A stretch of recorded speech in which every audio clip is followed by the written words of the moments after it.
Coucou les amis, j'espère que vous allez bien. Donc aujourd'hui on fait une nouvelle vidéo vu que c'est un nouveau vlogmas.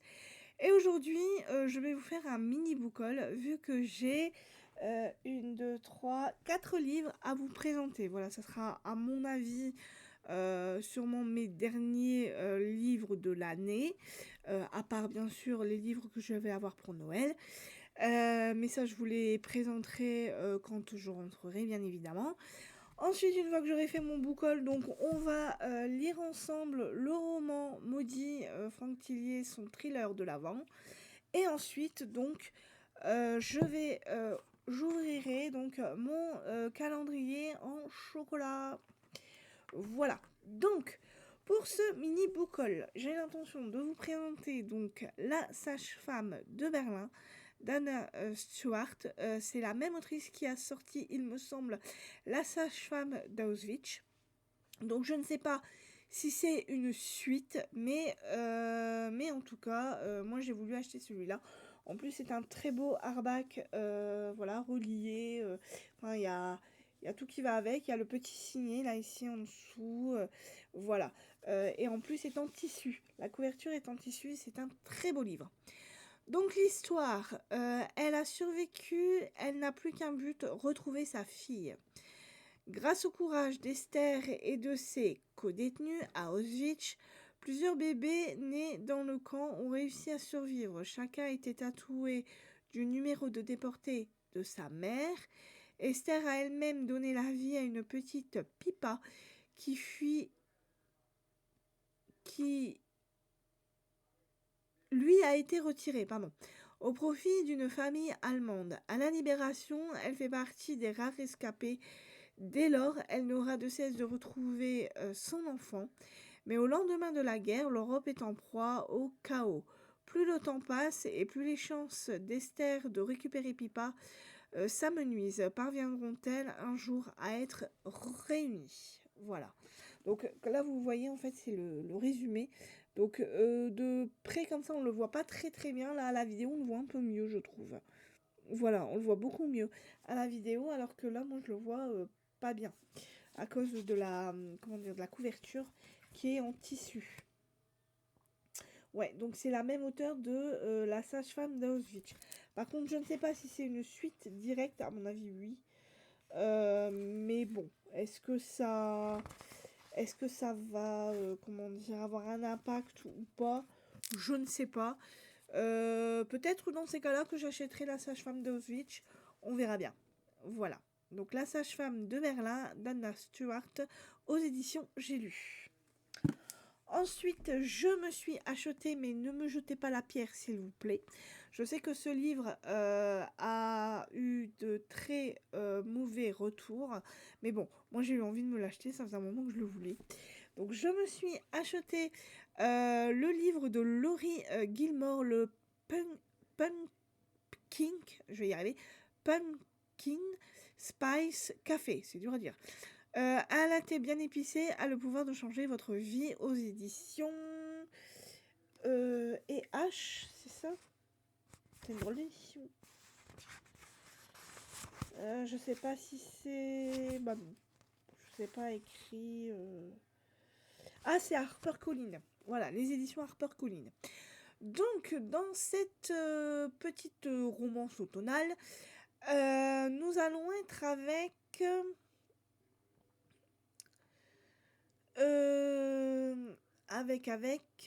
Janie, voilà, qui va hériter apparemment du café de sa tante, voilà. Elle donc va bien évidemment alors prendre à nouveau départ en récupérant ce café.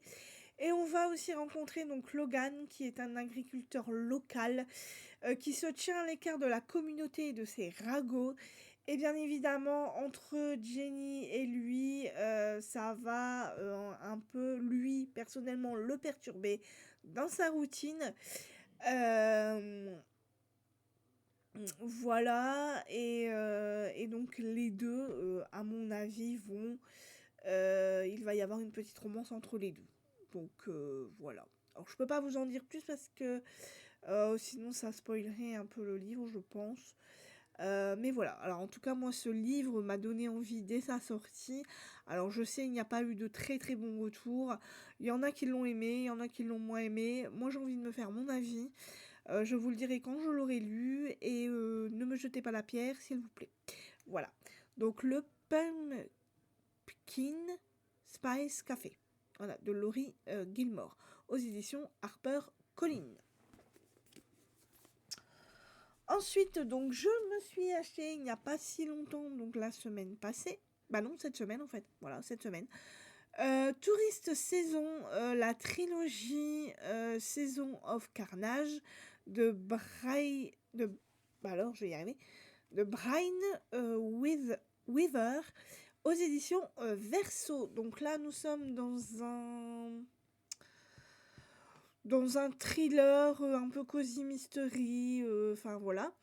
Nous sommes à Cap Carnage, une jolie petite ville balnéaire avec ses maisonnettes colorées, ses boutiques excentriques et son quota de morts anormalement élevé.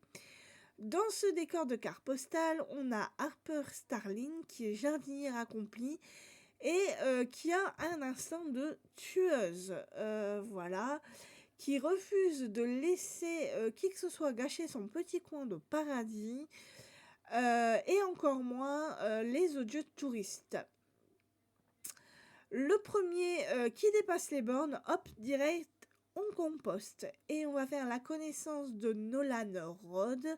Lui n'a rien d'un touriste ordinaire. Il va jouer de son charme avec sa lame. Il est animé d'une quête de vengeance implacable. Chaque année à la date d'anniversaire, il tue un des responsables de l'accident qui a brisé sa vie. Et cette année, eh bien, c'est le tour de Harper Starling de passer à la casserole. Sauf que le seul problème, c'est que elle n'est pas le monstre qu'il croit. Et il va y avoir une petite romance entre les deux, je pense. Sauf que leur quotidien va être un peu perturbé par un détective amateur qui va débarquer en ville et qui va être sur la piste du tueur en série. Donc Harper et Nolan vont particulièrement être exposés et leur histoire d'amour va compliquer relativement les choses. Voilà. Donc, ce livre, je l'ai vu passer donc, sur une chaîne, il me semble que c'est Piketty Bookin, qui avait adoré sa lecture. Donc, du coup, je me suis dit, pourquoi pas, on va essayer. Et donc, il y aura 2 autres tomes, vu que c'est une trilogie.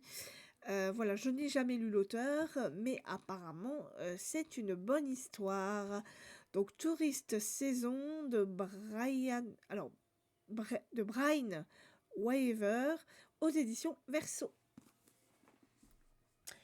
Et pour finir, donc le livre que je me suis acheté depuis un petit moment, La bibliothèque secrète de Noël de Jenny Colgan aux éditions Charleston.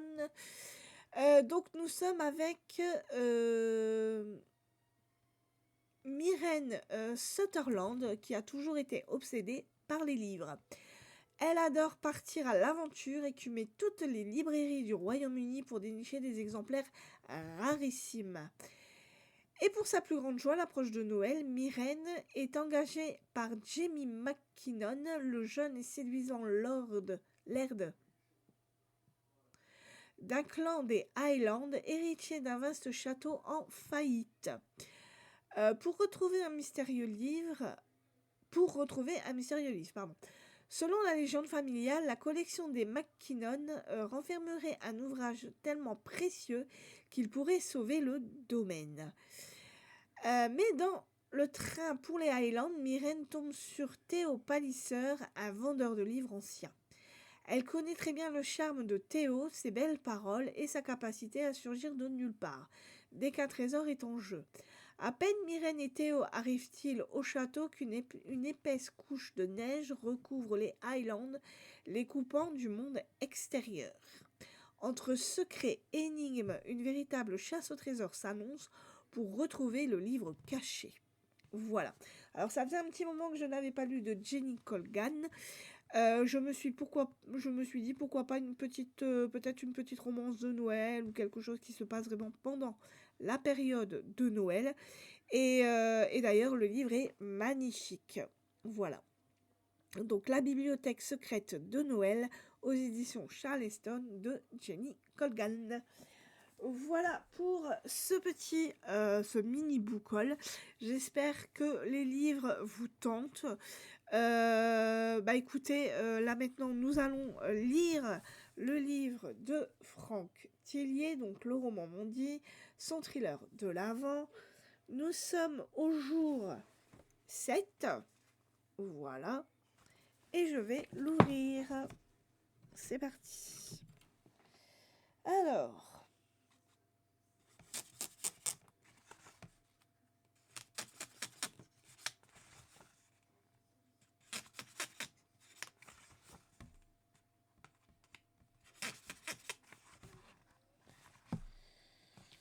Voilà, je pense que c'est bon.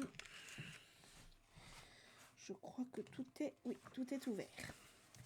Donc, on retourne avec Naël. Après avoir crevé les pneus de Monsieur Charon, sans être repéré cette fois, Naël se rend à la médiathèque à vélo. On est toujours le premier, mais sur son bras s'alignent désormais 7 traits. Ça lui fait drôle d'imaginer que si sa vie normale avait continué, tout serait différent. Sa mère serait rentrée, il y aurait le sapin de Noël dans le salon, l'esprit serait à la fête, et... Il secoue la tête. Non. En réalité, il n'y aurait ni rire ni fête, car dans ce monde-là, son frère serait à l'hôpital, quasi mort. Qu'est-ce qui est pire, son frère mort dans un monde normal ou son frère vivant dans un monde sans fin? Donc là, on retrouve donc Naël dans son lit, et là, Naël à vélo. Alors excusez-moi, j'ai pas vraiment le sens de... Voilà. Au niveau de mes doigts. Voilà. Mais vous voyez un peu le genre. Ensuite, Naël descend aux archives au sous-sol de la médiathèque. Il est fait particulièrement sombre et froid et les gens qui sont là étudient comme des fantômes silencieux. Il sait qu'ici, grâce à un logiciel, ils ont un accès immédiat et gratuit à tous les journaux des 20 dernières années. D'un clic, il lance l'outil et fouille dans le quotidien local du 1er décembre de l'année dernière. Et comme il ne trouve rien, il s'intéresse au jour suivant. Il finit par tomber sur l'un des articles dont a parlé le SDF. Il date du 3 décembre. Il y est imprimé une petite photo de Léo.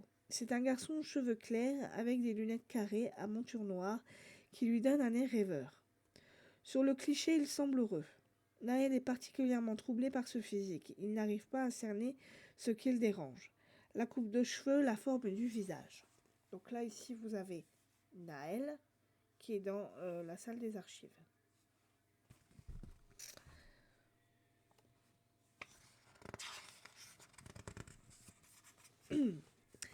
Disparition inquiétante. Dans une petite maison isolée en lisière de forêt, un événement troublant a secoué la communauté locale. Léo, un garçon de 14 ans, a disparu de son domicile en pleine nuit, laissant derrière lui un père endormi et de nombreuses questions sans réponse. Les faits se sont déroulés dans la nuit de dimanche à lundi. Selon les premières informations recueillies par les enquêteurs, Léo et son père étaient les seuls occupants de la maison ce soir-là. Monsieur Lacan affirme s'être couché vers 22 heures, son fils dormait déjà. Ce n'est qu'au matin, vers 7h30, qu'il a constaté la disparition de Léo. Il a immédiatement appelé les gendarmes. La serrure de la porte d'entrée n'avait pas été forcée. Toutes les issues étaient fermées à clé. La disparition reste une énigme pour le moment. Les forces de l'ordre ont lancé un appel à témoins, demandé à toutes les personnes ayant des informations de se manifester. Une battue est organisée dans les bois environnants, impliquant policiers, pompiers et volontaires locaux. Donc là, ici, on a l'article du journal, la disparition inquiétante, et là, on a les personnes qui cherchent le pauvre Léo. Et on a la photo de Léo ici, mais elle est un peu cachée. L'adolescent tourne la molette de sa souris pour lire la suite. Un autre cliché lui serre le ventre. C'est celui du père de Léo qui tient une photo de son fils et supplie qu'on l'aide. Naël reconnaît alors le pauvre homme de la Maison Bleue qui a partagé son repas avec lui. Il éprouve une peine immense pour celui qui a tout perdu. Il a déjà affronté cette horrible sensation lorsqu'il est allé voir son frère à l'hôpital. Le vide dans sa poitrine. Il sort le carnet de Léo, bien conscient désormais que tout ce qu'il contient est vrai. Est-ce qu'il ne devrait pas retourner voir le père et lui montrer le journal ? Ou carrément aller le remettre au policier ? Ne fais pas ça. Tu as besoin de savoir comment tout ça se termine avant. Tu as besoin de te sortir de la boucle. Il attaque le 7e chapitre. Et donc là, on a tous les visages et on a le 7e chapitre. Enfin, le 7 décembre. Je tourne en rond comme un lion en cage, je marche encore. Je longe les murs, je fais le tour du lit. J'explore chaque centimètre de ma prison. Je compte tout, mes pas, les ploc-ploc du robinet, les battements de mon cœur qui cognent. Quand je me plante, je recommence. Encore. Chaque seconde ici me rend dingue. Et puis à force de passer au même endroit, je remarque un truc bizarre, une latte qui bouge. Je me jette à genoux, je tire dessus, elle se soulève. En dessous, mon cœur s'arrête. Des feuilles d'éphémérides froissées exactement comme celles de ma salle de bain. Premier choc, elles indiquent toutes le 1er décembre. Deuxième choc, je les retourne. Il y a des prénoms au dos. Je n'y crois pas. J'y crois pas. Je ne suis pas le premier. 4 autres personnes ont été enfermées ici avant moi. Elles se sont réveillées le même jour que moi, le 1er décembre. C'est quoi ce délire ?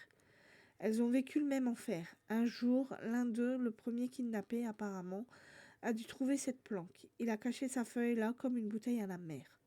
Les autres années après l'ont aussi trouvée. Ils ont fait pareil. Maintenant, c'est à mon tour. Les mains qui tremblent, je vais chercher ma feuille qui date du premier dans la poubelle. J'écris Léo derrière. Je la cache avec les autres et je remets soigneusement la latte en place. J'ai envie de vomir, de hurler, parce que si je suis là, eux, ils sont où ? Alicia, Elliot, Charlotte, Caroline. Qu'est-ce qu'il vous a fait ? Donc voilà le journal, les prénoms, et là ici, ce qui est écrit, qu'est-ce qu'il vous a fait ?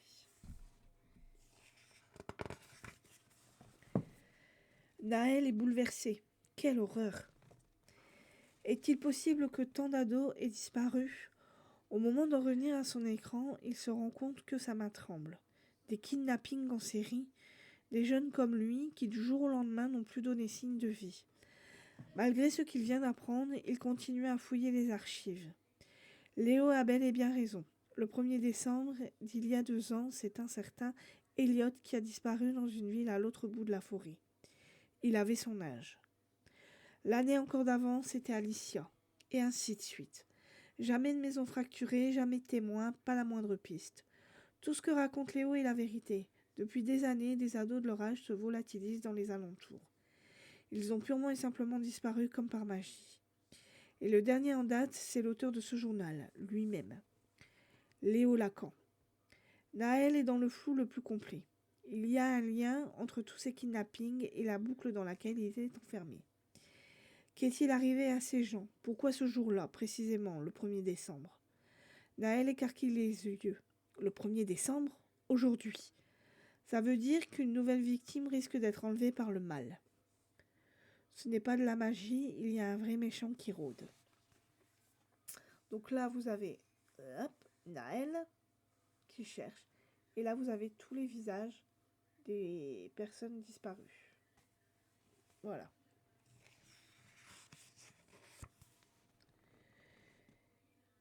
Qu'est-ce qu'il fait des corps ? Il les dévore peut-être. Dis pas de bêtises. Le successeur de Léo. D'un geste, il éteint l'ordinateur secoué par des découvertes. Il va trop loin dans ses recherches. Cette sordide histoire de disparition, ça n'est pas ses affaires. Il n'a pas demandé à lire ce livre, après tout. Tout ce qu'il veut, lui, c'est mener une vie normale. Pourquoi il a fallu que ça lui tombe dessus? Et surtout, comment s'échapper de cette boucle diabolique? Naël sent la terreur l'envahir. Un courage glacé passe dans son dos. Il se retourne avec la sensation d'une présence derrière lui. Mais il n'y a personne. Et si cette nouvelle victime, c'était lui? Voilà, donc là on a le monstre, on a un bras, et puis on a le texte. Et je pense que c'est terminé. Voilà. Donc demain, on sera le 8 décembre et on va savoir la suite de l'histoire. J'espère que l'histoire vous plaît toujours, que vous avez envie d'en savoir un peu plus sur Noël, tout comme moi. J'aimerais bien savoir où ça va finir cette histoire.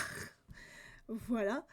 Maintenant, je vais manger mon petit chocolat de Noël, de mon calendrier de l'Avent. Donc, nous sommes le 7 et le 7 est ici.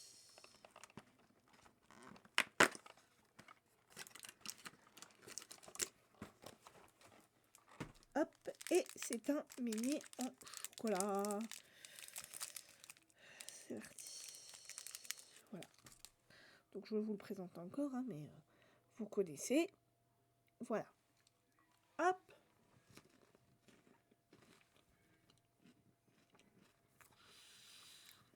Voilà. Donc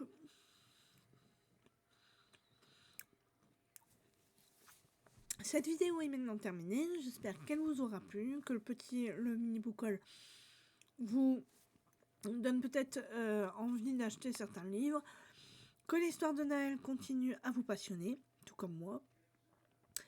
Et écoutez, moi je vous dis donc à demain pour un nouveau vlogmas. Par contre, je ne sais pas encore tout à fait ce que je vais vous faire. Donc vous aurez la surprise demain. Bye bye!